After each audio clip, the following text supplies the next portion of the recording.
Sperm donate பண்ணுன்றதுக்காக சித்துவ 6 வாரம் diet இருக்க சொல்லி இருந்திருப்பாங்க. ஆனா சித்து அதை கேட்காம பயங்கரமா குடிச்சிட்டு மட்டே ஆயிடுறான். அன்விதாவும் சித்துக்காக ஹாஸ்பிட்டல் வெயிட் பண்ணிட்டு இருக்கான். ஆனா சித்து வரவே இல்லைன்றதுனால இப்ப அவனை தேடி அவன் வீட்டுக்கே போயிடுறா.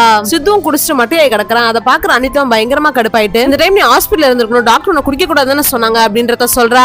கேக்குற சித்துமே கடுப்பாயிட்டு, உனக்கு ஸ்பெர்ம் வேணும், அம்மாவாகணும், அதை தவிர மனுஷங்களோட ஃபீலிங்ஸ் பத்தி கவலையே இல்லையா அப்படின்றத கேக்குறான். ஆமா, எனக்கு ஃபீலிங்ஸே இல்ல, அதுதான் நான் ஃபர்ஸ்ட்ல இருந்தே சொல்லிக்கிட்டு இருக்கேன். சின்ன வயசுல இருந்து உங்க அம்மா அப்பா லவ் பண்றத பார்த்து வளர்ந்த, அதனால உனக்கு காதல் கல்யாணம்னா ஒரு பெரிய கனவா இருக்கும். ஆனா என் லைஃப் அப்படி இல்ல. எங்க அம்மா அப்பா 4 வருஷம் லவ் பண்ணி கல்யாணம் பண்ணிக்கிட்டாங்க. ஆனா என்னோட 6 வயசுல அவங்க 2 பேருமே பிரிஞ்சு போயிட்டாங்க. அப்பா இல்லாம அம்மா என்ன ரொம்ப கஷ்டப்பட்டு தான் வளர்த்தாங்க. அதுல இருந்து எனக்கு காதல் கல்யாணம் பிடிக்காம போயிடுச்சு. எனக்கு ஃபேமிலினா உங்க அம்மா அப்பா இருக்காங்க, ஆனா எனக்கு ஃபேமிலில எங்க அம்மா மட்டும்தான். ஆனா இப்ப அவங்களுமே இல்ல. அம்மா ஆகிறதுக்கும் அனாதையா மிஞ்சி போறதுக்கும் நடுவுல இருக்கான்னு சொல்லிட்டு எமோஷனலா பேசிடுறா. அதெல்லாம் சித்துவோட அம்மா அப்பாவுமே கேட்டுக்கிட்டு இருக்காங்க. அடுத்த நாள்ல இருந்து சித்துவே இப்ப ஒழுங்கா டயட் ஃபாலோ பண்ண ஆரம்பிக்கிறான். அன்விதா ரொம்ப கோவமா இருக்கான்றதால அவளை சமாதானப்படுத்துறதுக்காக ரொம்ப ட்ரை பண்ணிக்கிட்டு இருக்கான். டயட் ஃபாலோ பண்றதெல்லாம் போட்டோ எடுத்து அனுப்பி இப்ப அன்விதாவுமே இப்படியே பேச வச்சிடுறான். சித்துவும் அன்விதாக்காக சமைச்செல்லாம் கொடுக்கறான். இந்த 6 வாரத்துல இவங்க 2 பேரும் நல்ல ஃப்ரெண்ட்ஸ் ஆயிடுறாங்க. இப்ப அந்த டாக்டருமே ரிப்போர்ட்லாம் பார்த்துட்டு எல்லாம் நல்லா இருக்கு, நம்ம இந்த ப்ராசஸ் பண்ணிடலாம்னு சொல்லியிருப்பாரு. இப்ப இவங்க 2 பேருமே அடுத்த நாளைக்கு கிளம்பி ஹாஸ்பிட்டலுக்குமே போயிடுறாங்க.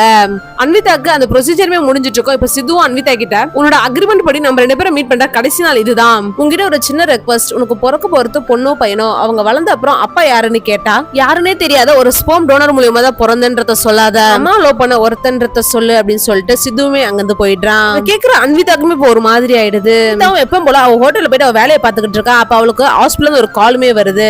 டாக்டருமே உங்க டெஸ்ட் ரிசல்ட் பாசிட்டிவ், நீங்க பிரெக்னெண்டா இருக்கீங்கன்ற விஷயத்த சொல்றாங்க. கேக்குற அன்விதாக்கும் பயங்கரமா ஹாப்பி ஆயிடுது. யார்கிட்ட சொல்றதுன்னு தெரியாம இப்ப சித்துக்கு போய் கால் பண்றா. சித்து கால் அட்டன் பண்ணிருக்க மாட்டான்றதுனால அவனை தேடி இப்போ அவன் ஷோ நடக்கிற இடத்துக்கே போயிடுறா. அங்க அன்விதாவை பாக்குற அவன் ஃப்ரெண்டுமே, நீங்க அக்ரிமெண்ட் போட்ட மாதிரி சித்து எப்படி உங்க லைஃப்ல வரக்கூடாது, நீங்களும் அவன் லைஃப்ல வரக்கூடாது, இப்பதான் அவன் லைஃப பார்க்க ஆரம்பிக்கிறான், தயவு செஞ்சு அவனை விட்டுருங்க அப்படின்றத சொல்றான். அதை கேக்குற அன்விதாவும் சித்து கிட்ட பேசாம அங்க இருந்து கிளம்பிடுறா. அன்விதாமே இனி இந்தியால இருக்க கூடாதுன்னு சொல்லிட்டு இப்ப யூகேக்கு கிளம்பி போயிடுறா.